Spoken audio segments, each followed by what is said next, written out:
au fil du Gers. Bonjour à toutes et à tous. Je suis Marine Brunel de Gers Développement. Vous écoutez Au fil du Gers, le podcast qui interviewe des personnalités du Gers au parcours inspirant. Chaque épisode du podcast est l'occasion de partir à la rencontre de ces femmes et de ces hommes gersois d'origine ou de cœur qui sont chefs étoilés, agriculteurs, chefs d'entreprise, entrepreneurs, vignerons, artistes ou encore sportifs. Ils ont accepté, le temps d'une interview, de nous livrer les dessous et les secrets de leur parcours. On parle de leurs réussites et de leurs échecs dans leur vie professionnelle ou personnelle, mais aussi de leur attachement pour notre département.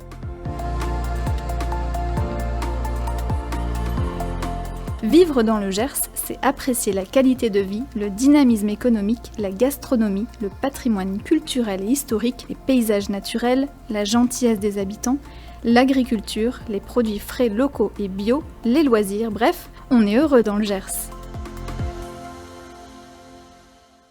Pour ce deuxième épisode du podcast, j'ai le plaisir de recevoir Thierry Stotzel, directeur général d'Ecocert France. Vous connaissez peut-être les labels AB et Eurofeuille que l'on retrouve sur les packagings des produits bio, mais savez-vous réellement ce qui se cache derrière la notion bio ? Connaissez-vous l'histoire et l'origine d'Ecocert, cette belle entreprise gersoise implantée à l'île Jourdain depuis 1991 qui est devenue leader mondial de la certification en agriculture et cosmétiques bio ? Aujourd'hui, Thierry Stotzel nous raconte l'histoire d'Ecocert et ce qui fait la force de cette entreprise. Il nous présente les valeurs du groupe, l'engagement d'Ecocert pour l'environnement, pour la santé humaine et pour le bien-être des salariés. Thierry Stotzel nous partage également sa vision pour l'avenir.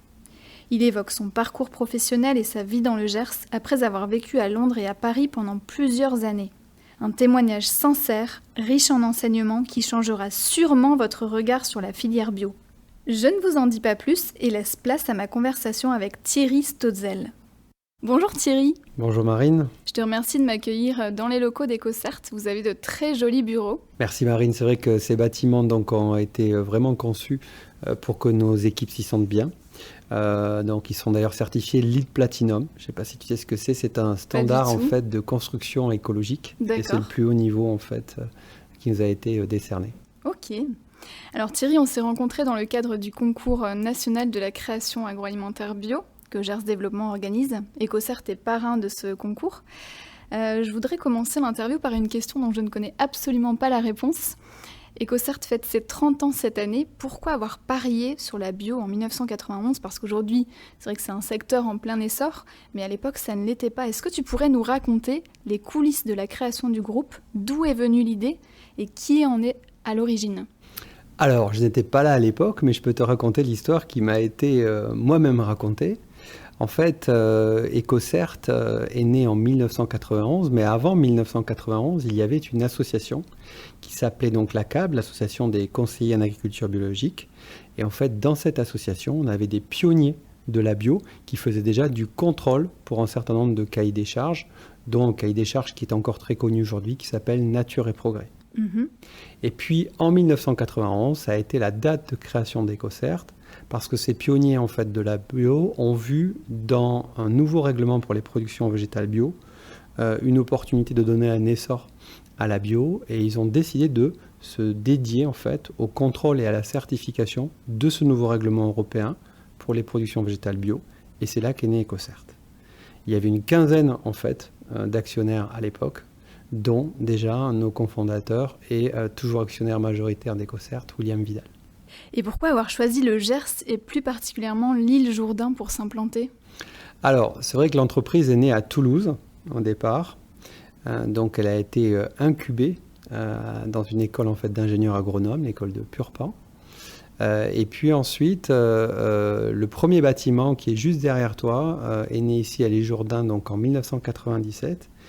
Et pour la petite histoire, c'est parce que le maire de l'époque avait décidé d'attirer des entrepreneurs ici à l'île Jourdain en leur offrant des terrains sur lesquels s'implanter. Et il a eu une très bonne idée parce que depuis, en plus d'Ecocert, il y a de très belles en fait, entreprises qui sont nées ici, qui ont beaucoup grandi. Je pense à Abri Sud, par exemple. Donc c'était une très très bonne idée du maire de l'époque. Super intéressant.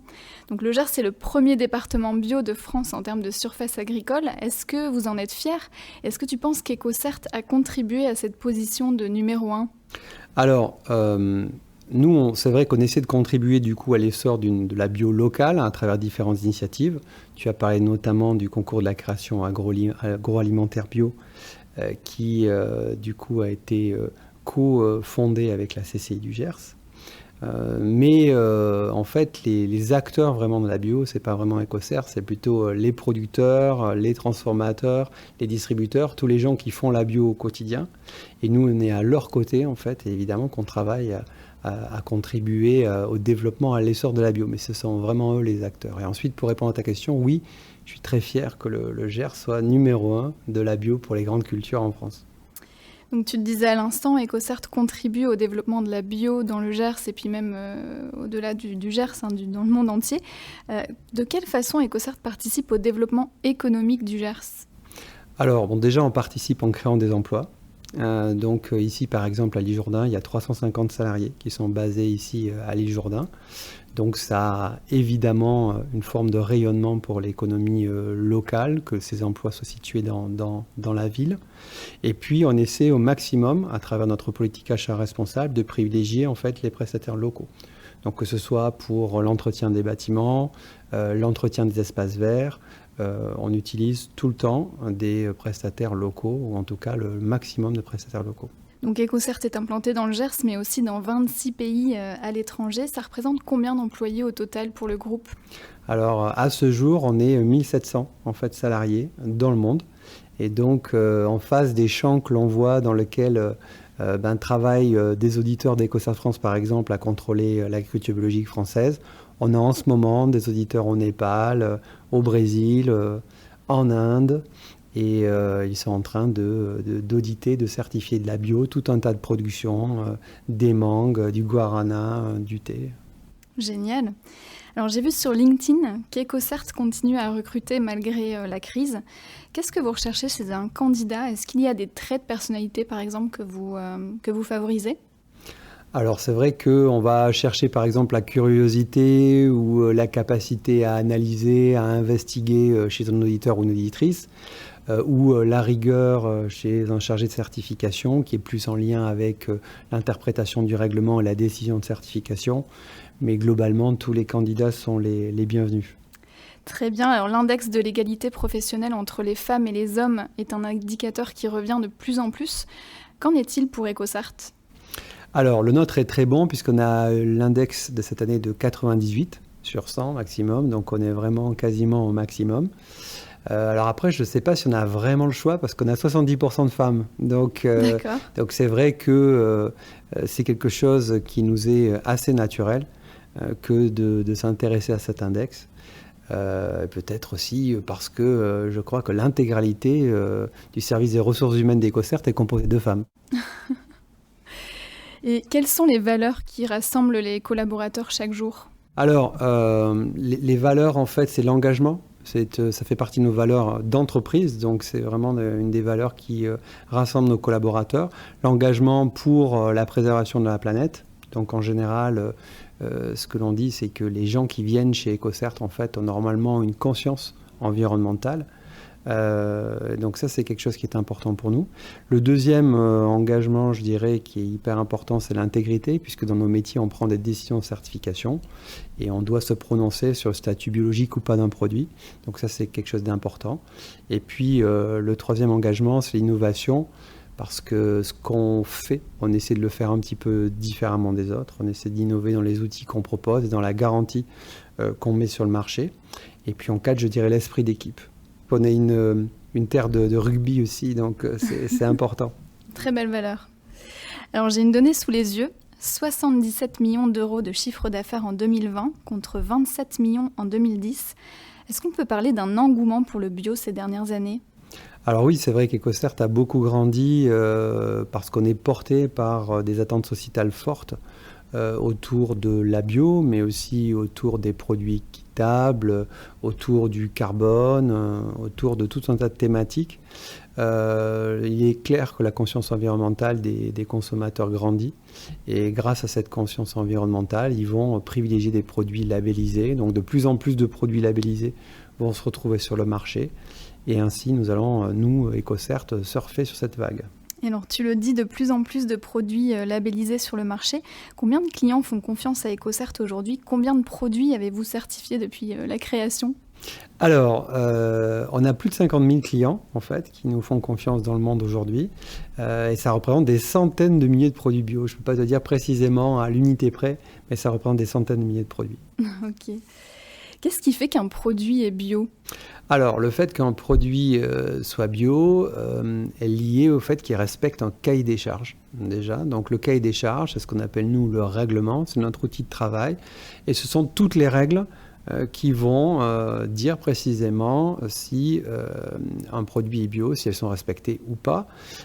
Donc, à travers ce règlement, le consommateur a du coup la garantie que le produit est bio et que les règles ont été respectées puisque le producteur, le transformateur, le distributeur a été audité par EcoCert. Donc, en résumé, entre un produit bio français et un produit bio chinois, il n'y a pas de différence s'il a été certifié par EcoCert, c'est ça ? Exactement, puisqu'en fait, un produit bio chinois, pour pouvoir rentrer en France, doit être certifié selon le règlement européen. Donc, selon les règles européennes en Chine. Donc, il est contrôlé selon exactement les mêmes règles qu'un produit espagnol, belge ou français. Et alors, comment savoir si le produit que j'achète a été certifié par l'organisme EcoCert ? Alors, pour savoir si le produit a été certifié par EcoCert, on a un petit code qui est FRBio01. Donc, soit on retrouve ce code qui est une mention obligatoire donc, sur tous les packaging, à côté de souvent un logo qui est obligatoire aussi, qui s'appelle l'Eurofeuille, et parfois la mention AB, soit le nom EcoCert en toutes lettres. Certains de nos clients nous font cet honneur, entre guillemets, de nous mettre en avant en utilisant en plus du code FRBio01 la mention EcoCert. Quel est le bilan que tu dresserais aujourd'hui de la situation climatique planétaire ? Parce que c'est vrai qu'EcoCert œuvre tous les jours pour le respect de l'environnement. Quel est le bilan, toi, que tu dresses aujourd'hui ? Alors moi, à titre personnel, je trouve que les choses vont pas assez vite. En fait, la situation se dégrade très très rapidement et le dérèglement climatique est déjà en marche et on le voit beaucoup en agriculture. Ça va obliger nos producteurs à faire face à de nouveaux aléas qui sont parfois vraiment assez dramatiques. Et cette situation-là, elle est vraiment à l'échelle de la planète. Donc c'est vrai que je pense que globalement, que ce soit les politiques, les entreprises ou les citoyens, on n'a pas encore compris à quel point cette situation est compliquée et est assez grave. Et du coup, on ne répond pas assez vite donc à l'urgence de cette situation. Et je dirais que c'est un constat qui est global, hein, dans lequel je m'inclus peut-être aussi. En fait, il y a tellement de changements à réaliser que parfois, je pense, on est un peu bloqué, à la fois par l'enjeu et puis l'ampleur du changement à réaliser. Mais il faut y aller petit pas par petit pas et y aller de plus en plus vite et accélérer un petit peu le rythme. Je partage totalement ton point de vue. Alors EcoCert ne s'arrête pas qu'au bio et au respect de l'environnement et des personnes, puisque le groupe a développé un nouveau référentiel en 2007, il me semble, pour le commerce équitable universel. C'est le label Fair for Life. Est-ce que tu peux nous en dire plus sur ce label ? Alors oui, ça c'est quelque chose qui nous tient particulièrement à cœur parce qu'il a trait à la rémunération et aux conditions dans lesquelles en fait on achète des produits bio ou pas d'ailleurs. En fait, ce label, il permet de garantir à un producteur qu'il va être payé à un prix qui est juste et il va également en fait s'inscrire sur la durée avec des conditions d'achat qui sont inscrites dans le temps. Et il va aussi permettre du coup aux producteurs, à travers une organisation collective, de toucher ce qu'on appelle une prime de développement, ce qui va permettre à cette organisation collective en fait de financer des projets de développement, comme par exemple la construction d'une école, d'un hôpital, etc. Donc ça, c'est une définition en fait du commerce équitable qui est extrêmement pertinente et toujours d'actualité dans le commerce qu'on appelle Nord-Sud, c'est-à-dire quand on achète des denrées qui ont poussé au Sud, par exemple le café, et qu'on les importe en Europe. Mais moi, ce qui me touche particulièrement dans cette problématique, c'est également la question de l'équité dans les rapports nord-nord. C'est-à-dire comment est-ce qu'on achète de manière équitable à son voisin ou au producteur qui est juste en face de chez soi. Alors ça passe par la vente directe, évidemment. Ça, c'est les conditions d'équité, on va dire, les meilleures, puisque quelque part, on achète directement au producteur qui fixe lui-même son prix. Mais il y a tout un tas de produits qui doivent passer par ce qu'on appelle des filières longues, c'est-à-dire qui passent par des intermédiaires. Et dans ce cadre-là, il est hyper important d'associer à la bio une vision équitable, de manière à s'assurer que le producteur est correctement rémunéré pour ce qu'il fait. C'est un enjeu absolument critique. Non, mais j'imagine en tout cas que c'est super motivant aussi pour les producteurs de savoir justement que vous œuvrez tous les jours pour ce commerce équitable et une rémunération au juste prix. Alors c'est important pour EcoCert d'agir au niveau local. Parce que manger bio, c'est bien, mais manger bio et local, c'est encore mieux. Le groupe a également développé le label en cuisine. Qu'est-ce qui caractérise ce label ? Alors ce label, en fait, c'est un label aussi qui me tient énormément à cœur, donc qui est né en 2013, donc ça fait déjà 7 ans qu'on le porte et qu'on essaie d'en faire la promotion. Aujourd'hui, il y a 2000 établissements en France qui sont labellisés en cuisine, et c'est un label qui rencontre un succès croissant. Notre volonté à l'époque, avec Lise Pujos, qui a créé le label et qui le porte toujours aujourd'hui, ça a été de mettre en avant des cantines qui introduisaient des produits bio locaux dans les menus des enfants. Et c'était une démarche totalement volontaire, c'était un pari. Et puis en définitive, ce pari a réussi et ces établissements qui changent les menus au quotidien ont un impact sur leur territoire, font de l'achat responsable, donnent des choses saines à manger aux enfants, font de la pédagogie alimentaire, ils se retrouvent mis en lumière par ce label alors que c'est des gens qui travaillent dans l'ombre et ça c'est quelque chose qui fait vraiment plaisir à voir. C'est génial. Alors sur le podcast, nous avons reçu récemment Michel Saran, qui est un grand chef étoilé. Lui était quand même assez méfiant par rapport au bio. Quel est le conseil que l'on pourrait donner aux personnes un peu perdues avec les faux labels que l'on trouve sur le marché ?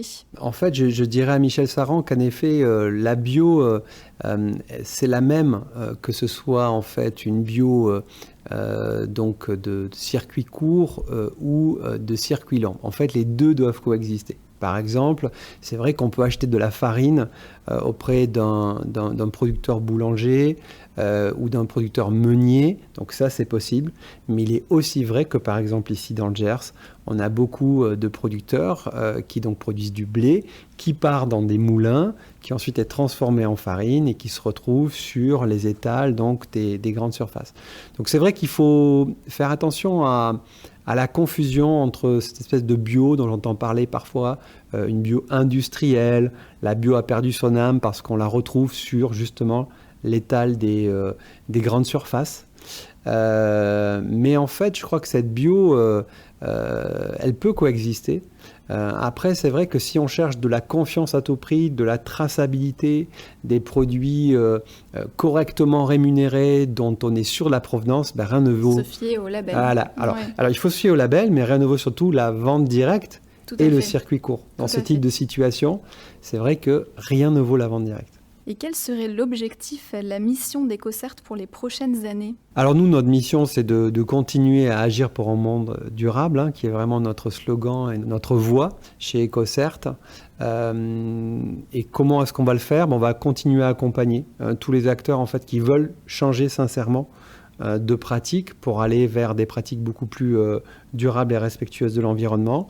Et puis, on va continuer notre travail aussi au service de la bio pour qu'elle continue à se développer. On a encore un potentiel qui est quand même très, très important. On n'est pas encore à 10% de la surface agricole utile de terres en bio, donc on a encore pas mal de chemin à faire. Oui, et puis vous êtes organisme de certification, mais vous êtes aussi organisme de formation. Alors oui, c'est vrai que la formation, c'est quelque chose qu'on aime utiliser aussi chez EcoCert. Pourquoi ? Parce que c'est vrai que la certification, c'est un outil au service de la confiance du consommateur. Et si le consommateur a confiance dans un label, il va l'acheter. Il va pouvoir du coup, à travers cet acte d'achat, engendrer des changements, des mouvements que nous, on estime positifs. Donc ça, c'est un levier hyper important pour nous dans notre métier, la certification. Mais c'est vrai que le fait d'accompagner, de préparer les mentalités, les consciences, justement, les esprits à la mutation qui est nécessaire, à la transition qui est nécessaire, et ça, on va le faire différemment. On va le faire à travers la formation et le conseil notamment. Bon, et maintenant, si l'on parle un peu de toi, Thierry, qu'est-ce qui t'a poussé à travailler pour EcoCert ?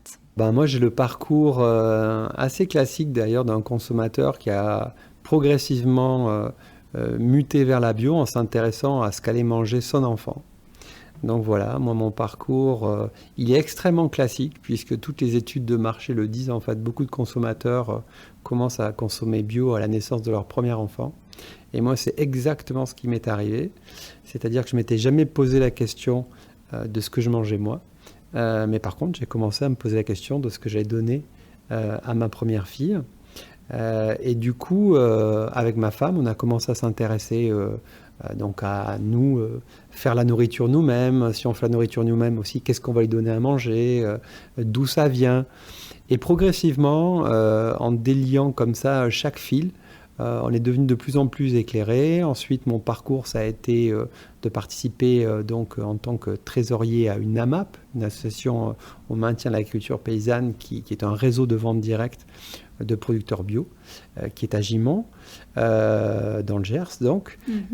Et puis, je suis tombé amoureux de ce milieu, de ce lien. J'ai eu un véritable coup de cœur et puis j'ai décidé de travailler dans ce secteur-là. Donc j'ai repris mes études, j'ai fait une licence en agriculture biologique, conseil et développement, et à la fin de ma licence, j'ai été embauché par EcoCert. Ok, donc ça fait combien de temps maintenant que tu es Donc je suis arrivé chez EcoCert en juillet 2010. D'accord. Donc ça fait un peu plus de 10 ans. Alors j'ai vu sur ton profil LinkedIn que tu avais vécu à Londres et à Paris. Comment tu as vécu ton arrivée dans le Gers ? Alors très très très bien, puisqu'en fait on avait vraiment envie avec ma famille de toute façon de revenir dans le sud-ouest. Nous sommes originaires du sud-ouest, donc je connais très bien le sud-ouest. Je viens de Nérac, j'ai grandi à Nérac dans le Lot-et-Garonne, c'est à 1 heure d'ici. Et donc je connais extrêmement bien les terroirs, la ruralité et les petites villes et villages du sud-ouest. Et donc, la douceur de vivre. Exactement, donc j'étais ici comme un poisson dans l'eau. Et quelles sont tes passions ? Alors mes passions, il y a beaucoup de choses qui m'intéressent dans la vie, donc je dirais que globalement, je suis un peu touche à tout et je suis curieux de tout, donc je dirais que la vie me passionne au sens large. C'est très très haut ce que tu dis. Quels seraient tes prochains objectifs personnels et professionnels ? J'ai vu qu'EcoCert a racheté une structure en Belgique, c'est toi qui t'en es occupé ? Alors c'est vrai que j'ai été en tout cas impliqué donc dans l'équipe qui s'est occupée de cette acquisition et qui était dirigée par Philippe Tomaso, directeur général du groupe EcoCert. Donc j'étais très heureux de faire partie de cette équipe et maintenant on a tout le challenge de l'accueillir au sein d'EcoCert et en effet c'est moi qui vais m'occuper donc de ce travail. Donc oui, c'est un nouveau défi et j'en suis extrêmement heureux. Et puis à titre personnel, tout va très bien, donc ne changeons rien. Je sais pas, apprendre de nouvelles choses, apprendre de nouveaux instruments de musique, puisque j'aime bien la musique. Il y a plein de défis que je peux me lancer. Et tu as déjà une préférence pour un instrument ? En fait, perfectionner en piano, puisque je joue du piano, mais très mal. Donc j'espère vraiment devenir un meilleur joueur de piano. Alors pour la dernière partie du podcast, je te propose donc de filmer les 5 dernières questions que je vais te poser. Alors elles sont un peu décalées, mais c'est histoire de terminer en beauté ce podcast et aussi d'apprendre à te connaître. Alors ces réponses à ces questions seront filmées. Les auditeurs pourront les retrouver sur les pages Facebook et LinkedIn de Gers Développement. Tu es plutôt mer ou montagne ? Mer. Le meilleur moment de ta journée ? Le petit matin. Quel est ton fromage préféré ? Le comté bio. Un mot pour décrire le Gers ? Convivialité. Quelle chanson te donne la pêche à coup sûr ? Feeling Good de Nina Simone. Et ça donnerait quoi ? I'm feeling good. Super. Écoute, merci beaucoup Thierry pour ton temps, ton accueil et ta disponibilité. J'ai appris plein de choses et cet échange était super intéressant. À très bientôt. Merci Marine. Chers auditeurs, je m'adresse à vous maintenant. Si le podcast vous a plu, le meilleur moyen de nous le dire et qui va nous aider à le faire connaître, c'est simplement de laisser un avis 5 étoiles ou un commentaire sur l'application iTunes ou sur votre plateforme d'écoute préférée, Deezer, Spotify, SoundCloud. Ça nous aide vraiment, alors on compte sur vous. À très vite sur Au fil du Gers pour connaître le nom de notre prochain invité.